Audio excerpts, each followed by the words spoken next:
Hello, Legacy Sabers, Marsh here. So today we're going to wrap up our internet section of on a topic of beneficial and the harmful effects of the internet. So, essential question today, how does the existence of the internet benefit and also harm the world? So, benefits of the internet to society, some harmful effects of the internet on society. Well, benefits of the internet, obviously, it's made us more connected, right? It's allowed us to be able to share our ideas, it's allowed us to give our ideas to other people, and it's just connected people from across the world. Obviously, the internet has been quite harmful as well because now we have the ability to send data from far away. We also can bring up, for example, like cyberbullying and also just various other nature. But benefits of the internet, the main thing, as I said, for benefits is the interconnectedness of the world. We can now share information and resources faster than ever before. And some very special parts of the benefits. One such thing is called crowdsourcing. Before the internet, getting information from resources from different places at once was very impossible, very difficult actually. Something called crowdsourcing is practice of obtaining input or information from a large number of people via the internet. Some examples of crowdsourcing you guys have definitely heard of GoFundMe. Is the ability for you to ask people to like give me money for this trip I'm going on or a fire or something along those lines. Something called Be My Eyes, which is an app that you can download. And what it does is if you are a sighted individual, so someone who has sight, you can get a video call from someone who is impaired vision, and what they can do is ask you to be their eyes. So they might ask you to read a sign, or they might ask you to pick which of the bedding is red or something like that.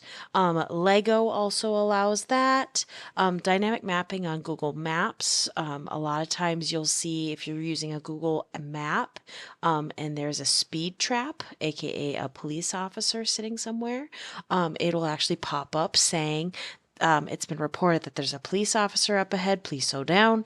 You can also report that on the Google Maps. And then Wikipedia is a very common crowdsourcing option that we have there. One other kind of crowdsourcing that's a very specific kind is called citizen science. This is when you ask public participation and collaboration in scientific research to increase scientific knowledge. The people who are participating in citizen science are normally not scientists, just general normal people. Some examples: Fold It. It is a protein mapping diagram. It's kind of like a puzzle maker in which you figure out how a particular protein would be built. And then there's something called the Great Backyard Bird Count. That allows you to say how many of what kind of birds are you finding in your backyard. I was at a butterfly place recently, and they had a Google form that you could submit to say what butterflies you were seeing, and because some of the butterflies had a number on them. And then what you could do is you could submit that I saw number 135 today.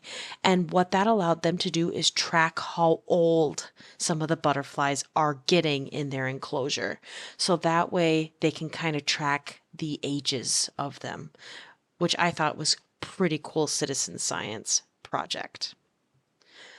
Some different ways to be a citizen science. I found this design on a Google, tracking tides, monitoring debris, saying how many whales have been found, geocaching, that kind of thing. A couple of different ideas of citizen scientists. Obviously, the harms of the internet, the main harm of the internet is the interconnectedness of the world and the lack of access for people of the individuals that exist. Now, we're not just talking about poor countries versus developed countries. We're not talking about we're talking more about even generational gaps. For example, young versus old, or racial groups as well. So One thing that we call this is the digital divide. It's a very common name for it. Lack of access to computing devices and the internet is commonly called the digital divide. So, like I said, it's not only geographic, but also demographic and also social economic.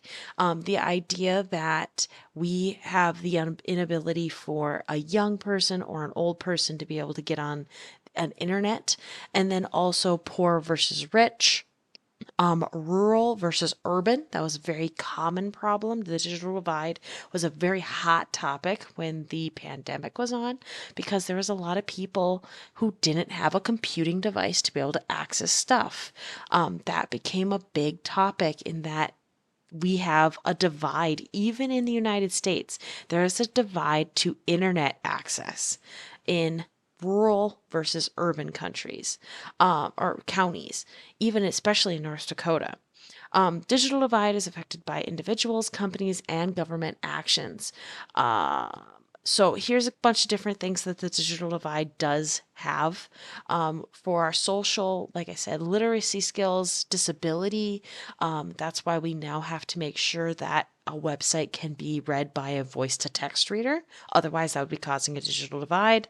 Old versus young, first world versus underdeveloped, poverty for digital divide, geographic. Like I said, that's the rural versus suburban, fearing of technology, ethnicity, non English speaking, the ability to transform that.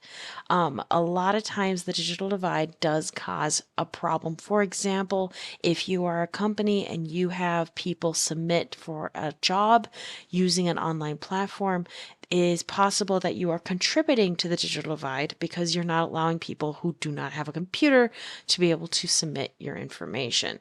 The digital divide, especially when the COVID vaccine came out, you had to apply to get the vaccine online.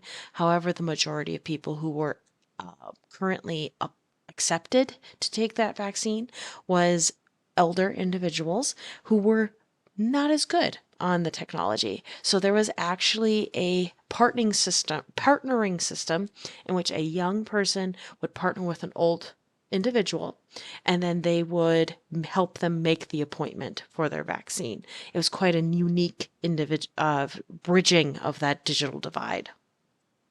So, some AP style questions you might see that's similar to this. Which of the following actions is most likely to help reduce the digital divide? So, we're trying to help people get connected to the internet. Adding a requirement that all users of a popular social media site link their accounts with a phone number. That's probably not going to reduce the digital divide, right? Because what if you don't have a phone number? Deploying satellites and other infrastructure to provide inexpensive internet access to remote areas of Earth. That sounds pretty good, right? To help reduce the digital divide. Let's keep looking at it. Digitizing millions of books from university libraries, making their full text available online. In a way, it kind of sounds like it would help the digital divide, but actually, it would kind of make it a little bit more spread out because if I put all of the books online, then there's going to be people who can't access them there. Offering improved internet connections to internet users who are willing to pay a premium fee for more bandwidth. That is going to be, again, the haves versus the have nots. So, in our case, to help reduce the digital divide, we are looking for B. That will be helping people get on the internet, thus reducing that gap that we have. Which of the following activities is most likely to be successful as a citizen science project? So, this means we are looking for a project that you and me, non scientists, can help out with. So, collecting pictures of plants from around the world that can be analyzed to look for regional differences in plant growth. I think that sounds right, right? I can take pictures of plants.